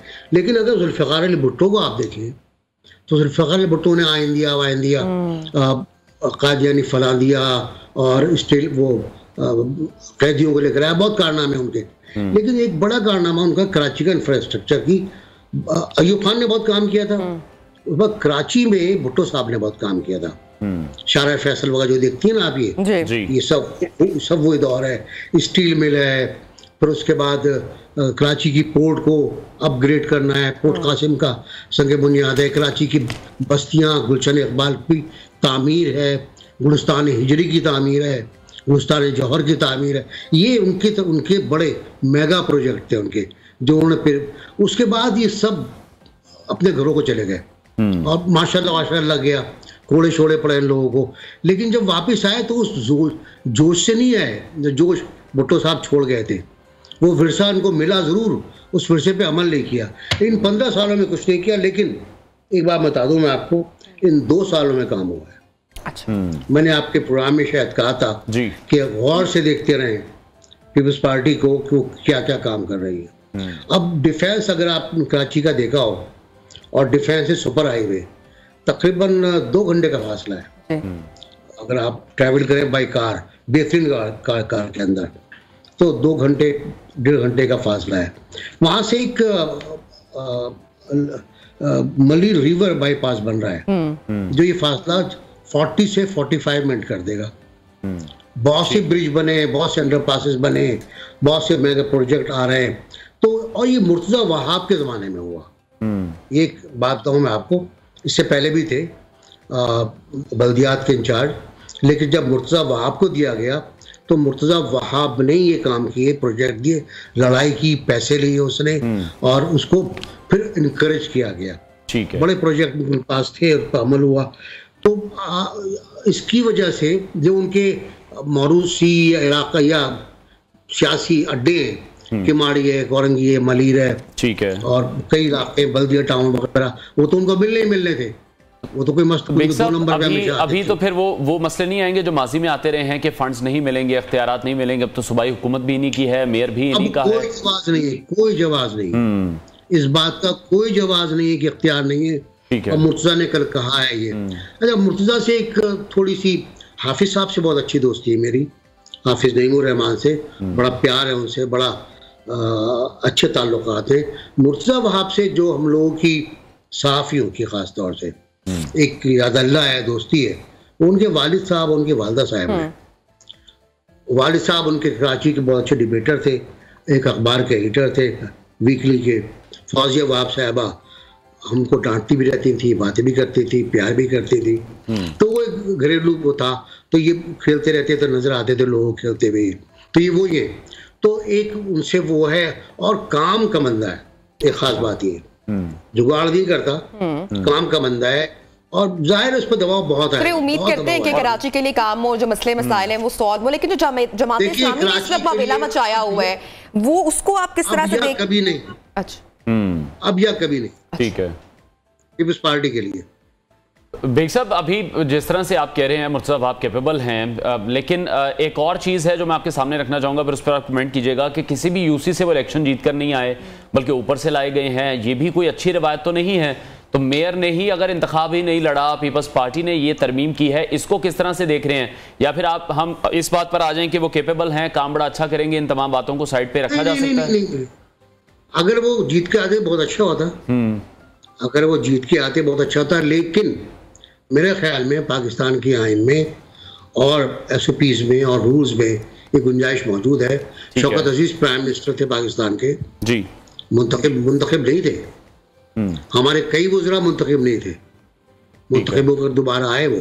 उन्होंने तो एक खास 6 महीने का पीरियड है, 6 महीने में आपको मुंतखब होना है। लेकिन अगर वो अच्छा, बोल तो मैं ये इतराज़ मानता नहीं। मेरी अपनी ख्वाहिश ये थी कि वो मुंतखब होके आते, लेकिन वो मुंतखब अब मेयर मुंतखब हो गए, तो इसके बाद क्या बचता है? लेकिन आप जो कह रहे हैं, मैं उसका एहतराम करता हूँ कि उनको मुंतखब होना चाहिए था, अब मुंतखब हो जाएंगे वो। तो ये मेरा ख्याल है मीन मेख निकालना मुनासिब यूँ नहीं है कि अभी मुर्तजा को बहुत बड़ी पोजीशन का सामना करना पड़ेगा। अच्छा, बेग साहब, जमात इस्लामी के हवाले से मैं कमेंट जानना चाहूँगी। अभी बहुत सारे वो इल्ज़ामात भी लगा रहे हैं, आप समझते हैं कि क्या इल्ज़ामात काबिल तहकीक हैं? प्लस फिर कभी लगता है कि वो हुकूमत के साथ हैं, हुकूमत के खिलाफ भी हैं। ये किस डगर पर है? कौन सा इन्होंने रूट पकड़ा हुआ है? हाँ, देखिए, मैं आप मुझसे तारीखी सवाल कर रही हैं, मेरे पास तारीख की मिसालें मौजूद हैं। बड़ा मेरा मसला ही है, मैं जमात इस्लामी की मुकम्मल हिमायत करना चाहता हूँ। मैं एक रैक भरे में किताबों से मौलाना मौदूदी की, लेकिन जमात मौलाना मौदूदी की फलसफे से साइड ट्रैक हुई है, नंबर 1। नंबर 2, मैं सईद गनी की को ज़्यादा बड़ा लीडर तस्लीम नहीं करता, लेकिन उनका एक जुमला मुझे लग गया, बहुत ज़ोर से लगा है, कि जमात इस्लामी जब जीतती है जब MQM ना हो या आमलियत हो। इस पर ज़रा गौर करें। तो मैंने जब गौर किया तो मालूम PNA की तहरीक अगर आप देख लें क्या उसका रिजल्ट हुआ, IGI की तारीख देख लें आप, मुशर्रफ के ज़माने में मुशर्रफ की हिमायत देख लें आप, ज़ियाउल हक की हिमायत देख लें आप, और इन दोनों दौर में लोकल बॉडीज के इंतखाबात देख लें आप। तो ये मुझे कहते हैं शर्म आ रही है, सच्ची बात ये शर्म आ रही है। अख्वानुल मुस्लिमीन की एक जमात, एक ब्रादर जमात, वो मर गए, कट गए। उन्होंने जमहूरियत पे कंप्रोमाइज नहीं किया, उन्होंने आमिर से हाथ नहीं मिलाया। यहाँ ऐसा नहीं हुआ। मौलाना मौदूदी की जमात ने ऐसा नहीं किया। अगर मौलाना जिंदा होते तो यकीन कोड़े मार रहे होते हैं लोगों को। ठीक है, बहुत बहुत शुक्रिया नासिर बेग चुगताई हमारे साथ इन कॉन्वर्सेशन थे, बहुत शुक्रिया। नाज़रीन, प्रोग्राम में आगे बढ़ेंगे और अब आपके साथ कुछ खूबसूरत मनाजिर भी शेयर करेंगे, आंखों को ठंडक पहुंचाने वाले। आज़ाद कश्मीर की जो खूबसूरत वादियां हैं, मीठे पानी के चश्मे हैं, बहते झरने हैं, सीना ताने खड़े पहाड़ हैं, उसे घिरी एक नई चरागाह दुनिया के सामने आई है। और ये चरागाह यहाँ की सिविल सोसाइटी और कौमी मीडिया की वजह से दुनिया के सामने आई है। बिल्कुल, नीलफरी की चरागाह सतह समंदर से 9800 फीट की बुलंदी पर है। बड़े ही खूबसूरत यहाँ के मनाजिर हैं और किरण और भिडोरी के दामन में वाक़े इस चरागाह को वादी कवल भी कहा जाता है। और यहाँ के शहरियों की जानिब से एक रंगारंग फेस्टिवल मुनक्किद किया गया, जिसमें वहाँ के जो मकामी लोग तो मौजूद थे ही, साथ ही साथ मुल्क भर से 20,000 के करीब सयाह भी शरीक हुए हैं। रात को ज़िला हवेली के हेडक्वार्टर फॉरवर्ड कोटा में रंगारंग कल्चरल मौसीकी का मेला सजा और दिन के औकात में सयाह नीलफरी की खूबसूरत चरागाह में सजे खूबसूरत मेले में पहुंचे, जिसके मनाजिर आप न्यू की स्क्रीन पर मुलाहिजा भी कर रहे हैं। तो सयाहों की तफरीह के लिए यहाँ पर महफिल मौसीकी, महफिल मुशायरा, कल्चरल बाज़ार और कुदरती नज़ारों का एहतमाम भी किया गया। जो फुटेजेस सामने आ रही हैं बहुत ही खूबसूरत हैं। बिल्कुल ऐसे ही। और इस वादी की अगर हम बात करें, यहाँ पर हज़ारों सयाहों की आमद से पूरी चरागाह कचरे से भी भर गई। इसका भी ख्याल रखना चाहिए जब भी टूरिस्ट आते हैं, लोग आते हैं, तो इस तरह की जो खूबसूरत वादियाँ हैं उनको ख़राब नहीं करना चाहिए, ख्याल रखना चाहिए। जैसे वहाँ के जो नौजवान हैं, वो हवेली यूथ लाइन्स ने 3 दिन की मुसलसल मेहनत की, उसके बाद इस इलाके को साफ़ किया और वादी की जो असल हालत है फिर उसको बहाल किया। तो यकीनन इस साल मौसम गर्मा की जो नाज़रीन छुट्टियाँ हैं वो इस वादी में ज़रूर गुजारनी चाहिए, जहाँ कुदरत बाहें फैलाए, गले मिलने को तैयार है। हम बाहर के ट्रिप्स करते रहते हैं, लेकिन हमारे यहाँ इतनी खूबसूरत जगह हैं, I think we need to explore those places. बिल्कुल, जिस तरह से जगह नई जगह एक्सप्लोर, और जब भी किसी ऐसी जगह पर जाएं तो सफाई सुथराई का ख्याल भी रखें, ताकि जो जगह हैं इनकी जो खूबसूरती है ये उसी तरह से बरकरार। ब्रेक लेते हैं नाज़रीन, ब्रेक के बाद दोबारा ज्वाइन करें।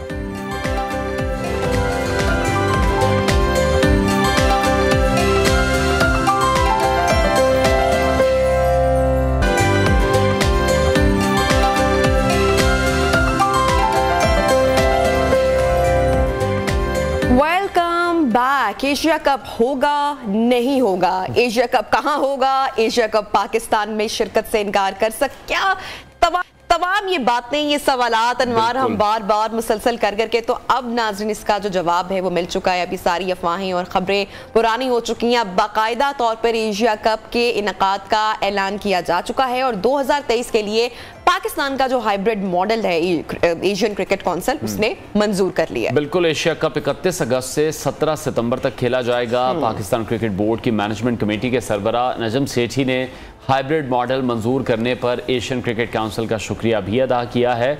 और ये 2008 के बाद पहला मौका है कि पाकिस्तान एशिया कप की मेज़बानी करेगा। 15 साल पहले पाकिस्तान ने 50 ओवर्स फॉर्मेट पर मुश्तमिल एशिया कप का कामयाबी से इनेकाद किया था और इस मौके पर नजम सिटी का ये कहना था, उन्हें खुशी है कि एशिया कप 2023 के लिए जो हमारा पेश करदा हाइब्रिड मॉडल था उसे मंजूर कर लिया गया। और उसका मतलब अब यह है कि Pakistan cricket board Asia cup का मेजबान रहेगा। बिल्कुल, इसी हवाले से बात करते तरह एनालिसिस रहते हैं। क्रिकेट की बात की है, वैसे भी काफी दिन हो रहे थे। इन स्टूडियोज मौजूद है इमरान मानी, तो उनसे बात करते हैं। Imran, thank you so much, आपने हमें ज्वाइन किया। तो बिल आखिर पाकिस्तान का जो हाइब्रिड मॉडल है वो अब एक्सेप्ट किया जा चुका है, तमाम जो शक्को शुबात हैं वो अब दूर हो चुके।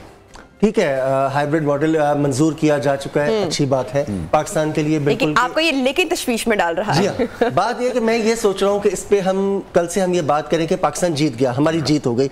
समझ नहीं आ रहा कि इसको जीत कहें क्या कहें, क्योंकि देखिए अभी बात कहाँ से शुरू हुई थी कि भारत पाकिस्तान नहीं आ रहा खेलने, बात यहाँ से शुरू हुई थी, मामला यहाँ से शुरू हुआ था। इसको लेकर हम हाइब्रिड मॉडल के ऊपर गए थे। ठीक है, भारत अब भी नहीं आ रहा। भारत तो अब भी बात वहीं खत्म हो रही, बात वहीं खत्म हो गई। बात यह है कि इसमें क्या चेंज क्या आया?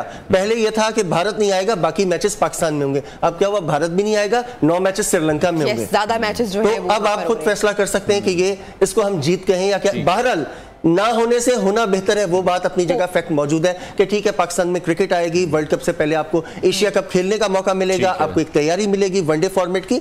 लेकिन कहने का मतलब है कि आपने कहा कि पाकिस्तान में ज्यादा मैचेस होंगे, वो नहीं हो रहे। आपने कहा कि हम ठीक है हाइब्रिड मॉडल के तहत जो है यूएई में चले जाएंगे, यूएई में भी नहीं गए, वो श्रीलंका के पास चले गए। कहने का मतलब है कि आप बहुत ही कम बातें मानी, एक ही चीज आपकी मानी गई कि हाइब्रिड मॉडल, और वो भी सिर्फ 4 मैचेस के लिए। ठीक है, इसी बेस पर आपको नजर आ रहा है कि आगे जो हाइब्रिड मॉडल है, अब हम भी कह सकते हैं कि हम भी फिर इंडिया नहीं जाएंगे वर्ल्ड कप खेलने के लिए, जो हमारे भी मैचेस हैं आप तो कहते आ रहे हैं वो कहीं न्यूट्रल वेन्यू पर होंगे। ऐसा होगा? ऐसा मतलब एक मुर्जा हो जाना एक अलग चीज होती है, लेकिन ऐसा बज़ाहिर नजर नहीं आता, क्योंकि भारत, मैंने पहले भी एक बार ये बात की कि भारत जो है उसका देखें, उसका कुछ भी स्टेक पर नहीं है। उसके लिए कोई, अगर पाकिस्तान बिलफर्ज नहीं भी जाता है, पाकिस्तान फर्ज कर ले, पाकिस्तान स्टैंड लेता है, एक बोल्ड स्टैंड लेता है कि हम ठीक है हम वर्ल्ड कप में नहीं जाते या हम हाइब्रिड मॉडल के अलावा नहीं मानते, कहते ठीक है कोई मसला नहीं है, क्योंकि माजी की मिसालें, ठीक है पाकिस्तान क्रिकेट की एक बड़ी नेशन है, एक बड़ी क्रिकेटिंग नेशन है, लेकिन भारत की ये तो सारे आप वो जो फैक्ट्स बता रहे हैं, तो क्रिकेट पॉलिटिक्स के आप फैक्ट्स बता रहे हैं, लेकिन अगर ऑन द अदर साइड देखें तो जो क्रिकेट फैंस हैं, शायकीन है, उनके लिए एक अच्छी खबर हो गई। बिल्कुल, देखिए अच्छे मैचेस देखने को मिलेंगे। बिल्कुल है कि आप अगर खेलेंगे, एशिया कप खेलेंगे, तो मोस्ट प्रोबेबली के पाकिस्तान और भारत के 2 मैचेस तो होंगे, और अगर बिलफर्ज ये दोनों टीमें फाइनल खेल जाती हैं तो फैंस को जो है 3 मैचेस पाकिस्तान और इंडिया के दरमियान देखने को मिलेंगे, कि जो जाहिर सी बात है कि पाकिस्तान की पोजीशन भी तगड़ी है। हाँ, और खासतौर पे जो वनडे फॉर्मेट है, वनडे फॉर्मेट में दोनों टीमों को टकराए हुए बड़ा टाइम हो गया। आई थिंक वर्ल्ड कप 2019 के बाद आप वनडे फॉर्मेट में आप नहीं खेले, तो एक बड़ा पाकिस्तान के लिए और जो फैंस हैं उनके पॉइंट ऑफ व्यू से तो एक कामयाबी है। लेकिन बात वही है कि कल को आपने चैंपियंस ट्रॉफी भी खेलनी है। जो खबरें एक सामने आई हैं कि ये जो सारा सिनेरियो बना, जो रिसेंटली आईसीसी का वफ्द पाकिस्तान आया, वो एक्चुअल में उस दौरान बातें, ये एक तो फाइनेंशियल मॉडल था, ठीक है, वो डिस्कस हुआ, जो आने वाली चैंपियंस ट्रॉफी है उस पर भी बात हुई, क्योंकि पाकिस्तान पहले जिस तरह पाकिस्तान ने एक तरह से वो एक डटा हुआ, जिसे आप कह लें कि था पाकिस्तान के हम नहीं खेलेंगे अपने स्टांस पे, तो आईसीसी ने इस चीज पर पाकिस्तान को कायल करने की कोशिश की कि आप ठीक है, आप फिलहाल जो है इस चीज को जिस तरह एक हाइब्रिड मॉडल पे जाएं, क्योंकि कल को चैंपियंस ट्रॉफी भी है। लेकिन उसके बाद भी ऐसा लग नहीं रहा कि चीजें, मतलब भारत का अगर हम देखते हैं तो भारत की तरफ से चीजें अच्छी होती हुई नजर, हम तो ये एक गुमान कर रहे हैं कि पाकिस्तान का हाइब्रिड मॉडल मान लिया गया है, कल को पाकिस्तान वर्ल्ड कप में चला जाएगा, भारत चैंपियंस ट्रॉफी में आ जाएगा, बट ये चीजें इतनी आसान दिखाई। अच्छा, लेकिन इमरान, हमने बहुत दफा ये सुना कि शायद जो एशिया कप है वो पाकिस्तान के बगैर हो जाए, या ये भी था कि एशिया कप हो ही ना।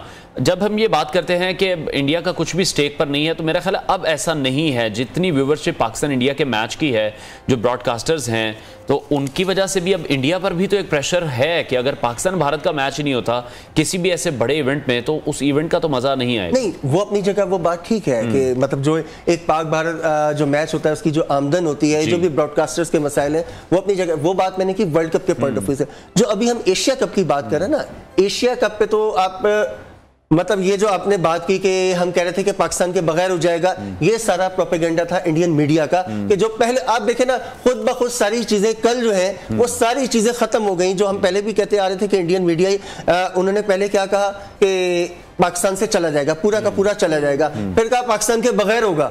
मतलब बार बार उनका इंडियन मीडिया का सेम, उनके जो चैनल्स हैं या उनके जो अखबार हैं, उनका स्टांस बार बार चेंज होता रहा इस सिलसिले में। आखिरकार क्या हुआ? वही हुआ जो शुरू से एक बात कही जा रही थी पाकिस्तान की तरफ से कि हाइब्रिड मॉडल पे जाएंगे। हाइब्रिड ठीक है, उस पर डिबेट हो सकती है कि ये हाइब्रिड मॉडल बेहतर है या नहीं है, ये डिबेटेबल है। इन फ्यूचर भी हमें तंग करते रहेंगे।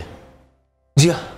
अच्छा, चलिए अब जरा कुछ बात कर लेते हैं पाकिस्तानी टीम के कॉम्बिनेशन की। अब जिन भी हालात में मैचेस हो रहे हैं, या एशिया कप हो रहा है, लेकिन बिल आखिर अब हो रहा है, टीम कॉम्बिनेशन कैसा आप देख रहे हैं? खिलाड़ी कितने फॉर्म में दिखाई दे रहे हैं, और पोजीशन कैसी है हमारी इस वक्त पाकिस्तान टीम की? देखें, इस वक्त जो एक सबसे बड़ी चीज ये है कि एशिया कप होगा वनडे फॉर्मेट में, और वनडे फॉर्मेट में हम अगर जायजा लेते हैं, नो डाउट कि पाकिस्तान का कॉम्बिनेशन बहुत अच्छा है कि आपके जो खास तौर पे जो आपके टॉप के प्लेयर्स हैं, ऊपर बाबर हैं या आपके ओपनर्स हैं इमामुल हक हैं, या फिर नीचे से अगर आप देखते हैं बॉलिंग, यानी बैलेंस, वनडे का बैलेंस आपका इस वक्त सबसे बेहतर है एज कंपेयर टू टेस्ट और T20। आपका वनडे का बैलेंस सबसे बेहतर है, और जो लास्ट आप खेले हैं उसमें भी वनडेज में आपकी परफॉर्मेंस बेहतर है। लेकिन एक प्रॉब्लम ये है कि वनडे क्रिकेट पाकिस्तान पिछले कुछ अरसे में अगर हम जायजा लें, पाकिस्तान खेल बहुत कम रहा है, बहुत कम। ये बड़ा एक इशू है कि पाकिस्तान टीम वनडे क्रिकेट उस तरह नहीं खेल रही जिस तरह माजी में आप एक साल में 30-30 मैचेस भी खेला करते थे। बीट करना बहुत मुश्किल है पाकिस्तान को। तो ये नहीं,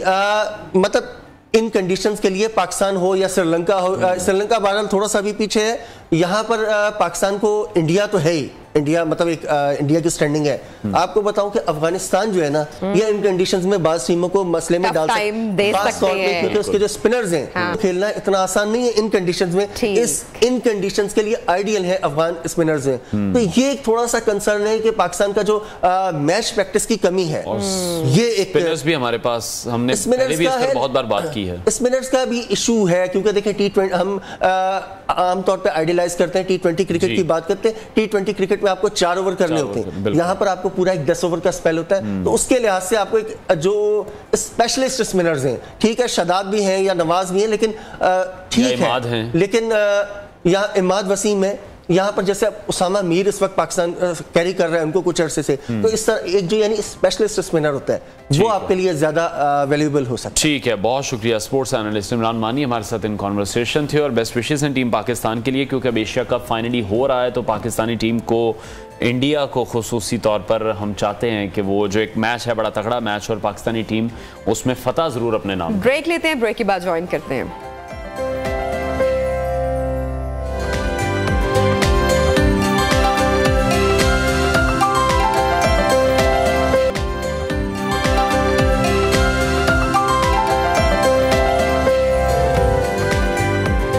वेलकम बैक। तो नाज़रीन, अमरीकी जेल में 13 साल से कैद पाकिस्तान की बेटी डॉक्टर आफिया सिद्दीकी से उनकी बहन डॉक्टर फौजिया सिद्दीकी की मुलाकात हुई है, और ये मुलाकात टेक्सास की जेल में हुई है। इतने तवील अरसे के बाद वो अपनी बहन से मिली हैं, लेकिन ना उन्हें हाथ मिलाने दिया गया, ना उन्हें गले मिलने दिया गया। ये एक बड़ी ही अहम मुलाकात हुई है, और आफिया सिद्दीकी का केस एक मजलूम औरत का केस है। इतने साल गुजर चुके हैं, 24 साल उन्हें लापता हुए गुजर चुके हैं, और जब फिर इतलात सामने आई थी कि वो अमरीकी कैद में हैं, तो उस बात को भी 13 साल अमरीकी कैद में 13 साल का तवील अरसा है। और ये डॉक्टर फौजिया सिद्दीकी इस वक्त हमारे साथ, बहन डॉक्टर आफिया सिद्दीकी इस वक्त मौजूद है, उनसे मैं जानूंगी। डॉक्टर फौजिया, थैंक यू, अपने टाइम निकाला प्रोग्राम के लिए। आपका मैंने इंटरव्यू देखा जब आप मुलाकात के बाद वापस लौटी, बहुत ही दिल दहला देने वाला आपका इंटरव्यू था, बहुत तकलीफ दे था। इससे पहले कि कोई और बात जानूं, कैसी आपकी उनसे मुलाकात रही, मुलाकात का अहवाल कुछ आप शेयर करना चाहेंगी हमारे साथ? जी बिल्कुल, मेरी मुलाकात आफिया से 20 साल से हुई है, उसको लापता हुए भी 20 साल, 2003 से 2023 एंड 2008 से अमेरिकन जेल में। जी ठीक है। जाहिर है 20 साल के बाद जब इंसान मिलता है तो इट्स इमोशनल तो है ही, जाहिर है, लेकिन वो सब अहवाल सबने सुन भी लिया है, और दिल पे जो गुजरा वो मिलने की एक इतना बड़ा एक इसका जो आई वुड से फ़ायदा था, वो ये कि ये जो सारी अफवाहें और जो बहुत ज़्यादा लोगों ने फैलाई हुई थी कि खुदा ना खास्ता वो दुनिया से चली गई है, ये अब 100% है कि वो ज़िंदा है माशाल्लाह, लेकिन बहुत बुरे हाल में है, और दिन ब दिन हालात ख़राब होते जा रहे हैं, और अब ये बहुत ज़्यादा नागुज़ेर हो गया है कि हुकूमत पाकिस्तान और पाकिस्तान की अवाम अब मुद्दई बने आफिया की। जब वो अपनी बेटी कहते हैं, कौम की बेटी कहते हैं, एंड आफिया एक पाकिस्तानी सिटीज़न है, उसके पास कोई अमेरिकन स्टेटस नहीं है, तो उसका वली भी सिर्फ एक पाकिस्तान ही है। ठीक है। सो पाकिस्तान को मुद्दई अब बनना पड़ेगा उसके लिए। ठीक है, लेकिन डॉक्टर साहिबा जिस तरह से आप ये कह रही हैं कि पहले भी बहुत बार ऐसा हुआ कि आपकी जानिब से तमाम जो हुकूमतें गुजरी हैं उन्हें कहा गया, आपको क्या लगता है कौन सी ऐसी हुकूमत थी जिनकी जानिब से काफ़ी कोशिशें की गई, रिजल्ट्स तो अभी तक सामने नहीं आए, लेकिन शायद किसी हुकूमत ने कोई ऐसी कोशिशें की हैं, अमेरिका से बात करने की कोशिश की हो, क्योंकि अब तो पाकिस्तान अमेरिका के ताल्लुकात भी अच्छे नहीं हैं, तो अभी मौजूदा हुकूमत से आपका कोई रब्ता हुआ है? जी देखिए, आफिया आई नहीं है। हमारे वकील कहते हैं कि बहुत आसान तरीका है अगर हमारी हुकूमत मुद्दई बन जाए, अगर हमारी हुकूमतें सिंसियर हो जाएं। इतनी हुकूमतें गुजरी हैं और आप लोग सब फॉलो भी कर रहे हैं कि हर वज़ीर आज़म से, इंटीरियर मिनिस्टर, फॉरेन मिनिस्टर से मैं मिली हूँ, और सिर्फ ये इतना सिंपल काम कि मुझे मिलवाने में फैसिलिटेट करना, ये हर हुकूमत कर सकती थी, लेकिन उसको भी 20 बरस गुजर गए। डॉक्टर फौजिया, नसीब में आई ये बात जी। अभी जब आप मुलाकात के बाद जब अभी पाकिस्तानी सफारत खाने ने कोई मामलात में कोई पेशरफ्त हुई है, कोई तेजी दिखाई है, कोई मामलात किसी समत में जाते हुए भी आपको दिखाई दे रहे हैं, खासकर इस मुलाकात के बाद? मुझे पाकिस्तानी सिफारत खाने में तो कुछ तेज़ी नज़र आई थी और उन्होंने बहुत वादे किए थे। जब मैं आने से पहले काउंसिल जनरल से मिली थी, एम्बेसडर साहब से भी, कि अब हम हर चीज़ शेयर करेंगे और अब हम मतलब जिस तरह हमें गाइडलाइन दी गई है हम इसको फॉलो करेंगे। ठीक है। और दूसरा, अब 20 तारीख को काउंसिल जनरल ने मिलना है जी। जी डॉक्टर साहब कंटिन्यू कीजिएगा। इंशाल्लाह बताऊं जी। तो मैं यही कही थी कि 20 तारीख को काउंसिल जनरल ने मिलना है और उसके बाद देखें कि वो क्या अपडेट्स देते हैं, और जो हमने उन्हें कहा था करने को और वो अगर उसी तरह से एज पर प्लान जाता है तो इंशाल्लाह things will move forward in a much better way. ठीक हो गया। तो सभी जानते हैं कि डॉक्टर आफिया जो हैं वो एक मजलूम तरीन किरदार हैं, आप कितनी पुरुमीद हैं इस हवाले से? वकला क्या कहते हैं, कानूनी तौर पर कहाँ पर स्टैंड कर रहे हैं आप इस वक्त? कानूनी तौर पे हमारे वकील क्लाइव स्मिथ ने जो तकरीबन 87 प्रिजनर्स को उन्होंने निकाला है गुआंतानामो बे से, और वो कह रहे हैं कि ये सारी मतलब मुख्तलिफ कैदों में से जो 9/11 के बाद बेकसूर, वो ये कह रहे थे कि जितने भी हैं इस वक्त 98.6% जितने लोग इस वक्त अमेरिकी कैदों में 9/11 के बाद हैं वो 100% इनोसेंट हैं। अमेरिका की 6 एजेंसीज ने उनको डिक्लेयर कर दिया कि इनोसेंट है, और जो वो अभी तक डिटेन्ड हैं, जिस तरह आफिया उसमें शामिल है बल्कि सरे फहरिस्त है, वो सिर्फ हुकूमतों की, मुख्तलिफ हुकूमतों की लैक ऑफ विल कह लें, और उसको एक उस लेवल पे बात करना और नेगोशिएट करने की का फुकदान है जी। दूसरी चीज उन्होंने ये कहा कि 450 जो अब निकल आए हैं उनमें से सिर्फ एक अदालतों के जरिए से निकला है और बाकी सब कोर्ट ऑफ पब्लिक ओपिनियन से निकले हैं। जब अवाम मुद्दई बन जाती है तो हुकूमतें जो हैं वो मजबूर हो जाती हैं काम करने को, और जब मीडिया साथ देती है तो सक्सेस जो है उसमें कोई 99% नहीं रहेगा। ठीक है। डॉक्टर फौजिया जानना चाहेंगे कि ये बात सुनने में आई कि बहुत तवील अरसे से, कई सालों से आप पैसे भिजवाती रही डॉक्टर आफिया सिद्दीकी को, ये क्या मामला है सारा? इसकी कुछ डिटेल्स शेयर कीजिए हमारे साथ। मिलते भी नहीं रहे उनको बिल्कुल। जी बिल्कुल, उसका सारा हिसाब और वो हमने जेल को भेजा है। वो फॉर्म होता है ना एक, जिससे कि आप अकाउंट्स वगैरह को देख सकते हैं, ऑडिटिंग वगैरह को, तो वो हमने उनसे रिलीज फॉर्म भेजा है और देखें उनका जवाब आता है हमारे वकील साहब के पास, तो फिर पता चलेगा कि हुआ क्या ये। ठीक है। और एक शॉर्ट कमेंट कीजिएगा कि जो पाकिस्तानी कम्युनिटी से आप वहाँ पर मिली हैं, उनके क्या तासुरात हैं, वो इस कॉज के लिए क्या कर रहे हैं, इंटरनेशनल जो ह्यूमन राइट्स की तंजीमें हैं उनसे अगर आपकी बात हो रही हो? जी बिल्कुल, ह्यूमन राइट्स की उनसे भी बात हो रही है और पाकिस्तानी कम्युनिटी तो बहुत ज़्यादा, दोनों डैलस में भी और ह्यूस्टन में भी काफ़ी मजमे भी हुए, जमा हुए और सब यही कह रहे थे कि हम सब दुआएं तो करते थे, लेकिन अब हमें एक उम्मीद की किरण नज़र आई है और आप आई हैं, तो ताकि हम मूव फॉरवर्ड करने में हम किस तरह से ताउन करें और किस इंशाल्लाह हम ये उम्मीद यही करते हैं कि जो मौजूदा हुकूमत है उसकी जानिब से भी इस हवाले से कोशिशें की जाएं डॉक्टर आफिया सिद्दीकी को वापस लाने के लिए हुकूमती सतह पर शदरा। बहुत शुक्रिया डॉक्टर फौजिया, हमारे साथ इन कॉन्वर्सेशन थी। नाज़रीन, प्रोग्राम का वक्त खत्म हो रहा है, इंशाल्लाह अगले हफ्ते आपसे मुलाकात होगी। हैप्पी वीकेंड एंड जुम्मा मुबारक। अल्लाह हाफिज़।